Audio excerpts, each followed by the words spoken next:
Like my bitch with a henna tat. Assalamu alaikum.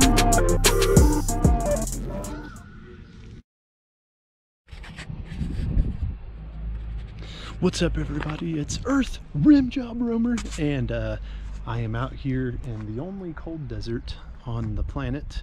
It's in Skardu, or right outside of Skardu, Pakistan. And I'm one day away from finishing my motorcycle ride, so I thought I would give anyone that watches this some seriously good tips for the North Pakistan bike ride. Things that I wish I knew before I started my North Pakistan bike ride. The first thing would be, well, before I get to the first thing, if you are not an experienced bike rider, I would recommend practicing before you come here and do it, because some of these roads, if you want to even call them roads, are just so bad, and you're driving on the edges of cliffs, and you're just going over rocks and holes the whole time. And I would put the bike ride, especially the bike ride from Gilgit to Skardu, I would put that at like expert mode bike ride. The bike ride from Gilgit to up to like Soest is like medium level. But anyways, getting more into it, the first thing that I would recommend any people that want to ride bikes in Pakistan would be get your bike in Gilgit instead of getting your bike in Islamabad. This is probably the best choice on your entire trip that you can make, because the motorcycle ride from Islamabad to Gilgit it takes like a citizen here like 12, maybe 14 hours to do it.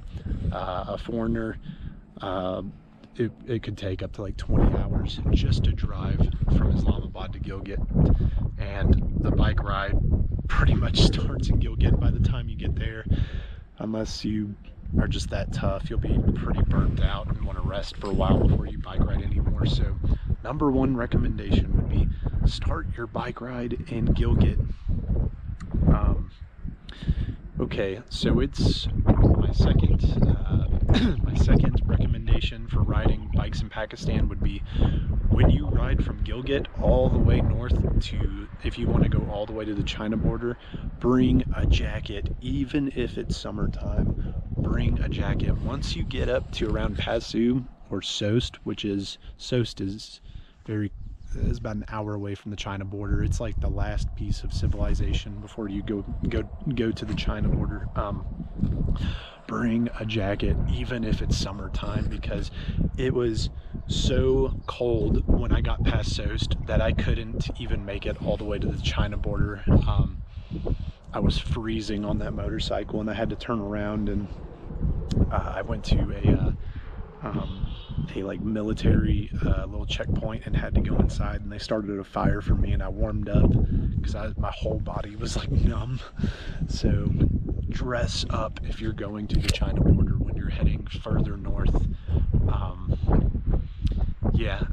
The next tip would be something I kind of already talked about earlier, but when you drive from Gilgit to Skardu, just prepare yourself for the worst roads you've ever driven on in your life.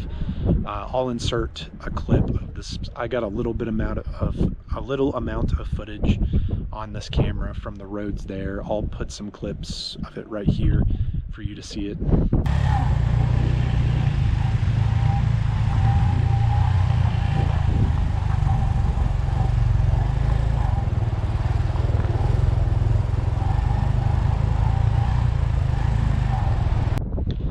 Those are not even remotely how bad it gets. It gets way worse.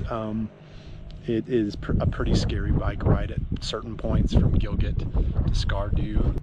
My fourth tip would be getting a 150cc bike for the bike ride, not a 125, not a 250, a 150cc. This is mainly because in Gilgit you can easily get a 150cc motorcycle. From the place I got mine from was Karakoram Bikers. The road is Karakoram, I know I'm saying it wrong, highway.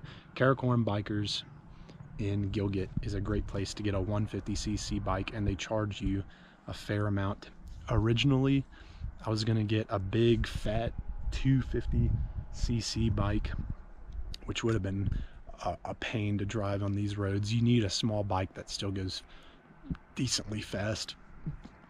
So that is my recommendation. If you want to get a bigger bike and you think you can handle the roads, especially if you're just driving from like Gilgit north through Islamabad and Passu and Soest, then a 250cc bike is like totally fine, but I would not be trying to drive a big ass bike on the roads from Gilgit to Skardu.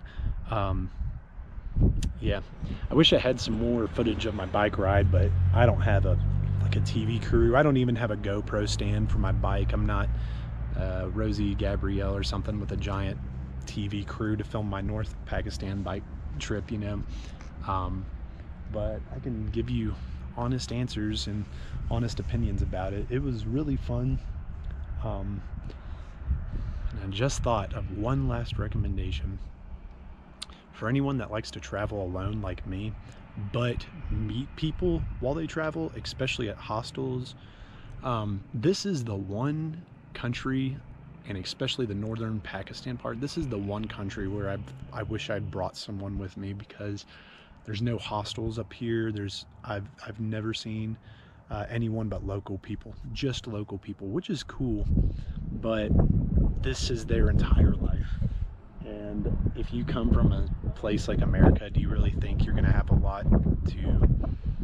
there's a lot to talk to them about, but you're not gonna be able to relate to almost everyone here. Their life is a completely different experience from living in America or Europe or wherever you may be from. So if you do this alone, prepare to feel some serious moments of loneliness, because everyone's really nice and you can make friends here, and I have made friends, but everyone I've been friends with, the conversations only go so far, because they just are living a completely different life than you would be if you live in America or Europe. So, but if you do it alone, it's still a lot of fun. I mean, I definitely feel like when I travel alone like this, I grow a lot more when I'm all by myself and have to figure everything out and handle everything, you know.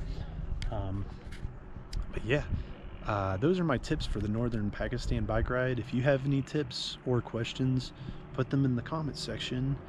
And yeah, this is my second last day of my Pakistan motorcycle bike ride. Goodbye.